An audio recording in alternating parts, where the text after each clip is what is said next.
அதாவது இப்போ ரீசென்ட்டா பார்த்தீங்கன்னா, கொல்கட்டால ஒரு பொண்ணு ரேப் பண்ணி மர்டர் பண்ணிட்டாங்க. ஒரு டாக்டர மர்டர் பண்ணிட்டாங்க. அதுக்கு அகெயின்ஸ்ட்டா புரொடெஸ்ட் பண்ணிட்டுருக்காங்க. மொத்த ஸ்டூடண்ட்ஸ் மொத்தம் 8000 ஸ்டூடண்ட்ஸ் ஹாஸ்பிட்டலுக்கு வெளியில உட்காந்துட்டு புரொடெஸ்ட் பண்ணிட்டுருக்காங்க.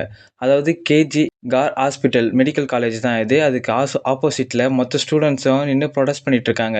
அந்த பொண்ணு வந்து மொத்தம் 36 மணி நேரம் வேலை செஞ்சிருக்காங்க. இவங்க பிஜி ஸ்டூடண்ட் ட்ரெய்னிங்க்காக அங்க உள்ள ஹாஸ்பிட்டல்ல கவர்மெண்ட் ஹாஸ்பிட்டல்ல ட்ரெய்னிங் எடுத்துட்டு இருக்காங்க. மொத்தமா 36 மணி நேரம் தொடர்ந்து வேலை செஞ்சுட்டே இருக்காங்க. இவங்க டயர்ட்னஸ்னால பக்கத்துல உள்ள செமினார் ரூம்ல போய் தூங்கலான்னு போறாங்க. அங்க மொத்தம் ஒரு டாக்டர்ஸ்க்கான ஒரு எதுவுமே இல்ல. ஒரு ஃபெசிலிட்டீஸ். ஒரு தூங்குற மாரி ஃபெசிலிட்டீஸ் எதுவுமே இல்ல. பட் அதுக்காக அவங்க செமினார் ரூம்க்காக தூங்க போயிருக்காங்க. அங்க உள்ள ஒரு வாலண்டியர் போலீஸ் வந்து அதாவது ஹாஸ்பிட்டல் எதுக்கு போலீஸ்ன்னு கேட்டீங்கன்னா, அங்க உள்ள பேஷண்ட்ஸ்க்கு இங்க போங்க, அங்க போங்க ஒரு பாதுகாப்புக்காக ஒரு போலீஸ வாலண்டியரா அங்க வச்சிருக்காங்க. அந்த கொல்கட்டா கவர்மெண்ட் ஹாஸ்பிட்டல்ல வச்சிருக்காங்க. அப்படி வச்சிருந்த போலீஸ் வந்து அங்க உள்ள ஒரு பேஷண்ட்டோட அட்டெண்டர் கூட சரக்கு அடிச்சிருக்காரு. அதாவது கொல்கட்டா கவர்மெண்ட் ஹாஸ்பிட்டல் பின்னாடி போயிட்டு சரக்கு அடிச்சிருக்காங்க கவர்மெண்ட் ஹாஸ்பிட்டல் பின்னாடி.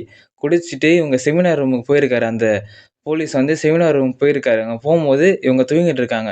தூங்குறவங்கள ரேப் பண்ணி கொலை பண்ணியிருக்காங்க.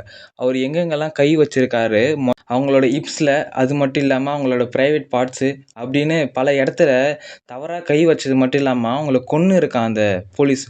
அதாவது இப்ப மொத்தமா 8000 ஸ்டூடண்ட்ஸும் இப்ப அகைன்ஸ்ட்டா வெளியில அந்த ஹாஸ்பிட்டலுக்கு அகைன்ஸ்ட்டா போராடிட்டு இருக்காங்க. ஏன் போராடுறாங்கன்னா, இது ஒரு டாக்டர்ஸ்க்கு எந்த ஒரு ஃபெசிலிட்டீஸுமே இல்லையே! சென்ட்ரல் கவர்மெண்ட் கிட்ட நாங்க பல தடவ கேட்டிருக்கோமே! எந்த ஒரு இதுவுமே எங்களுக்காக பண்ணவே இல்லையே டாக்டர்ஸ்க்காக.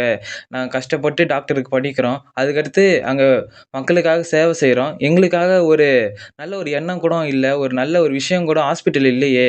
நாங்க டே அண்ட் நைட்டா இங்க வேலை செஞ்சுட்டுருக்கோம். ஒரு பேஷண்ட்ட உயிர் பொழைக்க வைக்கிறது.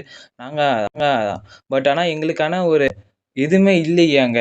பெண்ண ரேப் பண்ணி கொன்ன அந்த ஒரு கேஸ் மட்டும் இல்லாம, இது மென்னா இருக்கட்டும், விமனா இருக்கட்டும், ஒரு டாக்டருக்கு டே அண்ட் நைட் வேலை பார்க்குறாங்க. அவங்களுக்கான ஒரு சோர்ஸ் எதுவுமே இல்ல. ஒரு ரெஸ்ட் எடுக்கிற மாரி இடம் எதுவுமே இல்ல.